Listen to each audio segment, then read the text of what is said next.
Rules Ranjan movie first Naveen Polishetty గారు తీయాల్సింది, కానీ కొన్ని కారణాల వల్ల కిరణ్ అబ్బవరం గారు తీశారు. అయితే అప్పుడే జాతిరత్నాలు ఈ మూవీ హిట్ అయిన టైంలో డైరెక్టర్ గారు వచ్చి మూవీ ఉంది చేద్దామని మాట్లాడారంట. ఇంకా స్టోరీ కూడా పూర్తిగా వినలేదంట నవీన్ పొలిశెట్టి గారు. అప్పుడే ఎస్ఆర్ కళ్యాణ మండపం అనే మూవీ వచ్చింది, పెద్ద హిట్ అయింది. ఆ మూవీతో బాగా ఫేమ్ వచ్చింది కిరణ్ అబ్బవరం గారికి. అప్పుడు ఈ మూవీని కిరణ్ గారితో చేద్దామని చెప్పి అటు వెళ్ళారంట డైరెక్టర్ గారు.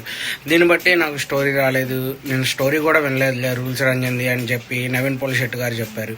అయితే ఆ మూవీ అనుకున్నంత హిట్ అయితే అవ్వలేదు, యావరేజ్గా ఆడినట్టుంది. ఆ మూవీ చూడటానికి యావరేజ్గా అనిపించింది. కాబట్టి కొన్ని డెసిషన్స్ రైట్ అవ్వచ్చు, రాంగ్ అవ్వచ్చు, కానీ నవీన్ పొలిశెట్టి గారి స్టోరీ కూడా వినలేదు కాబట్టి మూవీ చేయకపోవడమే చాలా ప్లస్ అయిందని చెప్పుకోవచ్చు.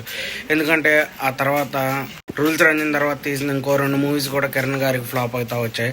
ఇప్పుడు రీసెంట్గా కా మూవీతో మంచి హిట్ కొట్టారు. మీరేమనుకుంటున్నారో కామెంట్లో మెసేజ్ చేయండి. మన ఛానల్ లైక్ చేయండి, షేర్ చేయండి, సబ్స్క్రైబ్ చేయండి.